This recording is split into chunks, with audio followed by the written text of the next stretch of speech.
Assalamualaikum warahmatullahi wabarakatuh. Perkenalkan, nama saya Rosy Alfiasari dengan NIM 1262005212162 dari kelas PGMI 5E. Di sini saya akan memberikan jawaban mengenai soal ujian tengah semester pada mata kuliah pembelajaran IPS, DMI atau SD. Nah, soal yang pertama yaitu apa yang dimaksud dengan ilmu pengetahuan sosial atau IPS dan mengapa IPS itu penting dalam kurikulum sekolah dasar. Oke, saya akan menjawab, yaitu menurut Jahiri dalam Ahmad Susanto 2012, IPS adalah suatu mata pelajaran atau suatu ilmu yang bertujuan untuk mampu membina suatu masyarakat yang baik, di mana para anggotanya benar-benar berkembang sebagai insan sosial yang rasional dan penuh dengan tanggung jawab, sehingga oleh karena itu diciptakanlah nilai-nilai sosial dari pembelajaran atau dari ilmu pengetahuan sosial tersebut. Kemudian, mengapa IPS itu penting dalam kurikulum sekolah dasar? Nah, jawabannya adalah tujuan pendidikan IPS di tingkat sekolah dasar atau madrasah ibtidaiyah di negara Indonesia ini pada dasarnya adalah mempersiapkan para peserta didik sejak dini atau sejak kecil sebagai warga negara yang menguasai pengetahuan atau knowledge, kemudian keterampilan atau skill, kemudian sikap dan nilai atau attitudes and value yang dapat dipergunakan sebagai kemampuan untuk memecahkan masalah, mengambil keputusan, dan berpartisipasi dalam berbagai kegiatan kemasyarakatan agar menjadi warga negara Indonesia yang baik dan juga mengerti tentang hukum dan juga kemasyarakatan. Soal yang kedua yaitu sebutkan dan jelaskan 4 komponen utama dalam pembelajaran IPS di tingkat MI atau SD. Nah, saya akan menjawab berdasarkan jurnal Basic Edu dengan telaah literatur komponen kurikulum IPS di sekolah dasar pada kurikulum 2013 yang ditulis oleh Jumriani dan kawan-kawan pada halaman 2029 sampai halaman 2032, yaitu kurikulum IPS di tingkat sekolah dasar mencakup 4 komponen, yaitu yang pertama ada komponen tujuan, yang kedua komponen materi, yang ketiga ada komponen strategi, dan yang terakhir ada komponen evaluasi. Nah, yang pertama yaitu komponen tujuan. Tujuan adalah komponen kurikulum yang sangat mendasar. Pada Permendikbud nomor 69 tahun 2013 dijelaskan bahwa tujuan pendidikan adalah menciptakan dan juga mempersiapkan masyarakat Indonesia yang memiliki kemampuan untuk hidup sebagai warga negara yang beriman, produktif, kreatif, inovatif, afektif, dan mampu berkontribusi pada kehidupan masyarakat, berbangsa, bernegara, dan juga beradaban dunia. Kemudian yang kedua yaitu ada komponen materi. Nah, komponen materi dalam kurikulum merupakan suatu hal yang disampaikan kepada peserta didik dalam kegiatan belajar mengajar untuk mencapai sebuah tujuan pembelajaran. Nah, isi kurikulum mencakup berbagai jenis dan program dari bidang studi yang diajarkan. Nah, materi ini berisikan hasil observasi, data, fakta-fakta, kemudian ada penginderaan, kemudian ada pemecahan masalah yang berdasarkan dari pemikiran dan pengalaman yang disusun pada bentuk gagasan, generalisasi, pemecahan masalah, konsep, dan juga prinsip. Kemudian yang ketiga ada komponen strategi. Nah, komponen strategi pada proses pengkajian kurikulum terdapat komponen yang penting, yaitu komponen strategi.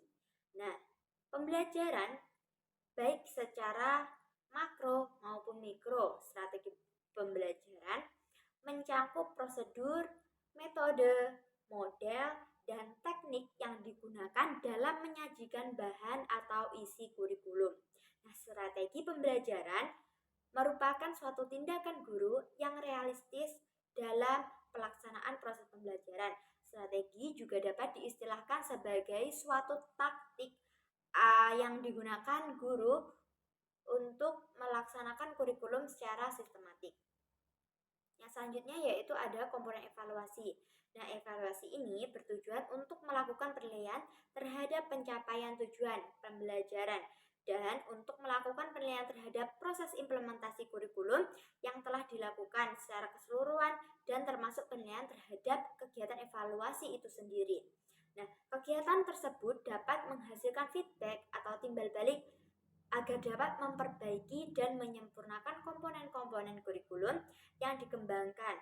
Hasil evaluasi ini memiliki fungsi yaitu sebagai input dalam menentukan keputusan pada kurikulum dan pendidikan. Hal ini ditujukan kepada pemegang kebijakan terhadap pendidikan serta petugas pengembang kurikulum maupun pelaksana kurikulum, yaitu siapa? Guru dan juga kepala sekolah. Soal yang ketiga adalah mengapa guru harus mengajarkan tentang budaya dan keanekaragaman sosial dalam pembelajaran IPS di MI atau SD. Berdasarkan jurnal Harmoni dengan artikel yang berjudul Analisis Nilai-Nilai Budaya pada Pembelajaran IPS di kelas 2 SD yang ditulis oleh Dianisa Wahyuni dan kawan-kawan pada tahun 2022 pada halaman 33.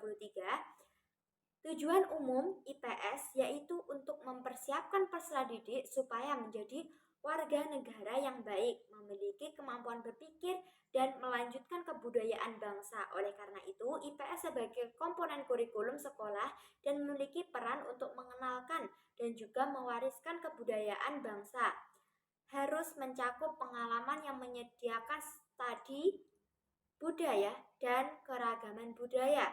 Tujuan pendidikan IPS berbasis kebudayaan adalah supaya siswa dapat mencintai tanah kelahirannya, yaitu Indonesia, sebagai persiapan untuk menghadapi tantangan di masa depan, serta memiliki cita-cita mengembangkan potensi kearifan lokal budaya sehingga daerahnya dapat berkembang seiring dengan tantangan era globalisasi. Melihat perkembangan zaman yang kian pesat dengan pengaruh globalisasi yang begitu kuat, dikhawatirkan pembelajaran berbasis kebudayaan tidak berjalan dengan baik. Pendidikan karakter dengan berbasis kebudayaan sangat penting diterapkan.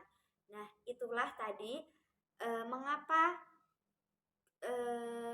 guru itu harus mengajarkan tentang budaya dan juga keanekaragaman sosial dalam pembelajaran IPS, DMI atau SD, yaitu tujuannya supaya siswa itu sejak dini terlatih untuk mencintai budaya dan juga keanekaragaman sosial yang ada di sekitarnya, khususnya keanekaragaman budaya di negara ini, supaya generasi kedepannya yang digempur oleh globalisasi ini bisa terus berkembang dan juga memperkenalkan budaya Indonesia kepada seluruh penjuru dunia. Tidak terpengaruh oleh budaya luar, namun malah mencintai budaya Indonesia itu sendiri. Baik, pertanyaan yang keempat yaitu bagaimana berita dan media sosial dapat mempengaruhi pandangan masyarakat tentang isu-isu sosial dan juga politik. Nah, jawaban saya berdasarkan jurnal Jeko dengan judul Media Sosial dan Pengaruhnya Terhadap Partisipasi Politik Pemilih Pemula pada Pilkada yang ditulis oleh Dimas Oktama Andriandi dan kawan-kawan pada halaman 102. Berita dan media sosial mampu meningkatkan partisipasi politik masyarakat karena mempermudah penggunaannya, memperoleh serta memberikan informasi secara tepat dan cepat. Dan karena itu juga isu-isu sosial dapat menyebar dengan cepat dan secara luas ke masyarakat. Karena dilihat dari sekarang penggunaan media sosial yang sangat mudah diakses.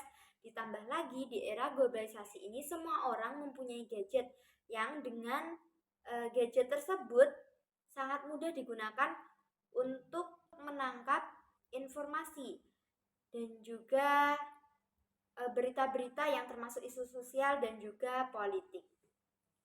Baik, untuk pertanyaan yang nomor 5 yaitu praktekkan dan analisislah pembelajaran dalam kelas mulai dari pendekatan, strategi, metode, dan juga teknik. Baik, saya akan mengambil materi hak dan kewajiban, yaitu yang pertama saya mengambil pendekatan inquiry. Nah, pendekatan ini mendorong siswa untuk bertanya, menyelidiki, memahami konsep hak dan kewajiban secara mendalam. Mereka akan aktif terlibat dalam proses pembelajaran dan membangun pemahaman mereka sendiri tentang topik ini ya, topik hak dan kewajiban. Kemudian untuk strateginya saya mengambil strategi diskusi dan kolaborasi. Nah, fokus pada kolaborasi dan interaksi antar siswa serta dengan guru. Siswa akan belajar dari satu sama lain dan mengembangkan pemahaman yang lebih mendalam melalui diskusi dan juga aktivitas kelompok. Yang ketiga atau metodenya saya mengambil pembelajaran berbasis proyek. Nah, saya akan menggunakan metode berbasis proyek yang memungkinkan siswa untuk menggali lebih dalam konsep hak dan kewajiban dalam konteks kehidupan sehari-hari mereka. Mereka akan terlibat dalam proyek-proyek yang memerlukan pemecahan masalah dan pengambilan sebuah keputusan. Kemudian untuk tekniknya saya menggunakan studi kasus dan bermain peran. Nah, saya akan menggunakan studi kasus yang relevan dengan kehidupan siswa dan permainan peran untuk membantu siswa memahami situasi yang berkaitan dengan hak dan kewajiban yang sedang mereka pelajari. Halo anak-anak, bagaimana kabarnya hari ini? Alhamdulillah, luar biasa, Allahu Akbar. Yes, oke. Siapa yang tahu materi apa yang akan kita pelajari pada siang hari ini? Apa hayo? Iya betul, kita akan belajar tentang hak dan juga kewajiban. Oke, siapa yang tahu mengenai pengertian dari hak atau kewajiban? Ayo, siapa yang tahu apa itu hak dan juga kewajiban? Apa? Ya, tidak ada yang tahu. Baik, guru akan menjelaskan ya.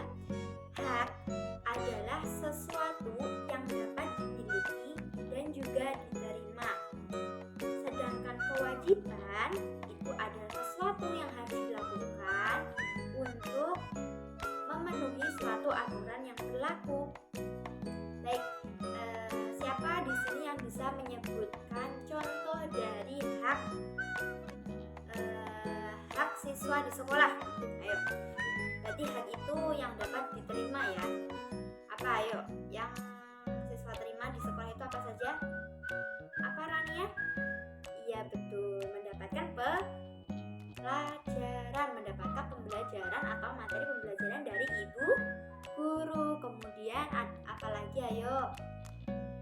Siswa itu boleh bertanya dan juga berpendapat. Oke, kemudian mendapatkan perlakuan yang adil. Kemudian siswa itu juga boleh menggunakan fasilitas di sekolah. Fasilitas di sekolah itu apa saja? Ada ruang kelas, tempat mandi, perpustakaan, musola, dan lain sebagainya. Kemudian kewajiban, apa sih kewajiban sebagai siswa di sekolah itu apa saja? Ayo, apa? Wajib mengikuti pembelajaran, wajib mengikuti proses belajar. Kemudian apa lagi? Wajib menjaga nama baik sekolah. Kemudian apa lagi? Menjaga kebersihan dan juga keamanan lingkungan sekolah. Ada lagi apa? Kalian sebagai siswa itu harus membantu guru untuk menjaga kelancaran pembelajaran yang diadakan di sekolah. Dengan apa sih caranya Bu Guru? Dengan kalian tidak boleh rame sendiri ketika Bu Guru menjelaskan. Oke. Nah, selanjutnya Bu Guru ingin kalian mengetahui lebih banyak mengenai hak dan juga kewajiban. Bu Guru ingin membagi kalian menjadi 5 kelompok ya. Di satu kelas ini ada berapa? 25 kan ya? Iya, berarti Bu Guru ingin bagi kalian menjadi 5 kelompok ya. Satu kelompok terdiri dari 5 anak ya, sesuai urut absen ya. Absen 1 sampai 5 itu dilihat, coba dilihat ya. Ya, udah ketemu ya sama kelompoknya masing-masing? Iya. Sekarang kita akan sekarang Bu Guru akan membacakan soal untuk kalian, yaitu soalnya adalah apa, semuanya ayo ditulis, semuanya ditulis, jangan ramai ya. Soal yang pertama, apa hak kalian sebagai anak di rumah? Ayo, apa? Kalian harus, untuk menjawab pertanyaan ini kalian tuh harus benar-benar paham tentang pengertian dari hak ya. Kalian harus paham betul apa itu hak. Coba kalian diskusikan dengan teman sekelompok kalian. Ayo, apa itu hak? Kemudian kalau di rumah itu apa sih hak kalian itu sebagai anak itu apa? Kemudian kalau di sekolah tadi kan sudah Ibu kasih contoh ya, hak kalian itu mendapatkan pelajaran, mendapatkan fasilitas yang ada di sekolah. Nah, coba kalau di rumah itu coba kalian berdiskusi dengan teman sekelompoknya. Ayo, apa hak kalian sebagai anak di rumah itu apa? Kemudian soal yang kedua, yaitu apa kewajiban kalian sebagai anak di rumah? Ayo, kalian juga harus berdiskusi dan saling bertukar pendapat kepada teman sekelompoknya ya, tentang kewajiban kalian sebagai anak di rumah itu apa aja. Kalau di sekolah tadi wajib menjaga kebersihan, wajib mengikuti pelajaran. Kalau di rumah juga apa ya? Sudah, semuanya sudah. Nanti kalau sudah ketemu jawabannya dikumpulkan, dan juga perwakilan, enggak perwakilan aja, semua masing-masing kelompok nanti maju ke depan menerangkan kepada temannya ya. Oke, siap? Ini ya kertasnya ya untuk jawabannya. Ya, silahkan ya. Oke, jika sudah, coba dikumpulkan ya. Coba. Ya, pintar ya, semuanya sudah bisa ya mengenai hak dan kewajiban di rumah. Oke. Coba sebutkan satu saja hak kita sebagai anak di sekolah itu apa? Di rumah itu apa? Haknya mendapatkan kasih sayang dari orang tua. Coba satu saja kewajiban apa contohnya? Kewajiban yang ada di rumah, wajib membantu orang tua. Pinter. Kemudian selanjutnya Bu Guru ingin kalian mengerjakan sebuah proyek. Apa sih proyeknya? Apa proyeknya? Siapa yang tahu? Nah, proyeknya kalian harus membuat poster tentang hak dan kewajiban. Oke? Posternya boleh menggunakan buku gambar, boleh menggunakan digital, atau menggunakan mengedit ya di laptop yang kemarin sudah diajarkan Pak TIK ya, oleh Pak Hendri ya, di pelajaran TIK tentang mengedit poster. Itu bisa diterapkan dalam untuk membuat poster ini ya, atau bisa juga manual dengan menggunakan buku gambar dan diwarnai seperti biasanya. Nanti jika proyeknya sudah selesai bisa ditempel di dinding kelas. Untuk proyeknya itu untuk PR saja, dikerjakan per kelompok yang tadi sudah Ibu bagi. Nah, itu nanti dikumpulkan untuk minggu depan untuk pelajaran pertemuan yang akan datang.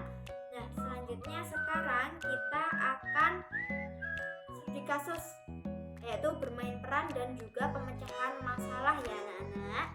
Nah, sekarang kumpul sama kelompoknya tadi yang 55 ya. Guru ingin 2 anak itu sebagai penilai, kemudian yang 3 anak itu berperan sebagai, dibacakan dulu ya sekilas studi kasusnya, yaitu kegiatan membersihkan lingkungan sekolah.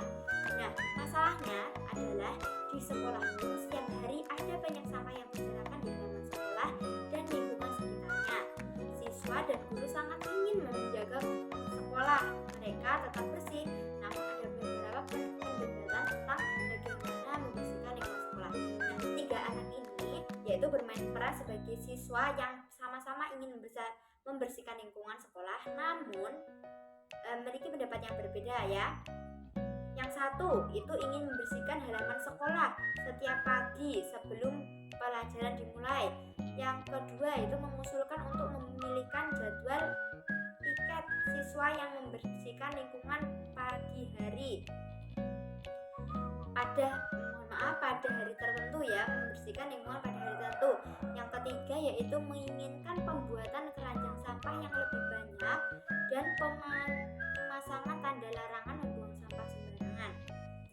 Oke, yang temannya yang dua itu bisa menulis dan juga memberikan pendapat tentang bagaimana jawaban atau solusi yang tepat mengenai cara untuk membersihkan halaman sekolah supaya lebih bersih ya.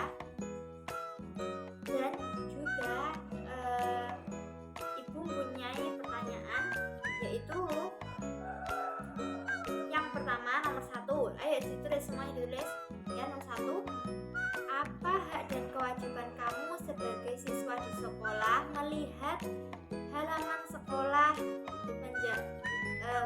sekolah yang kotor itu ya. Yang kedua yaitu bagaimana ide kamu untuk membantu menjaga lingkungan sekolah tetap bersih. Nah, lanjut soal yang ketiga yaitu bagaimana kamu berkomunikasi dengan siswa lain yang memiliki ide yang berbeda untuk membersihkan halaman sekolah. Dan itu wajib dijawab oleh yang bermain peran tadi ya. Tapi yang teman yang dua itu membantu dan juga menulis ya, harus yang membantu menemukan jawaban dari pertanyaan-pertanyaan tersebut. Nah, oke. Nah, pada akhir pembelajaran, Bu Guru ingin kita sama-sama merenungkan apa tadi yang dinamakan hak dan kewajiban. Ayo. Iya, betul, hak itu sesuatu yang didapatkan. Kalau kewajiban itu yang wajib dilakukan atau yang harus dilakukan untuk memenuhi sebuah aturan. Kalian semua sudah paham ya? Karena kita sudah melalui diskusi, kemudian Bu Guru juga sudah memberikan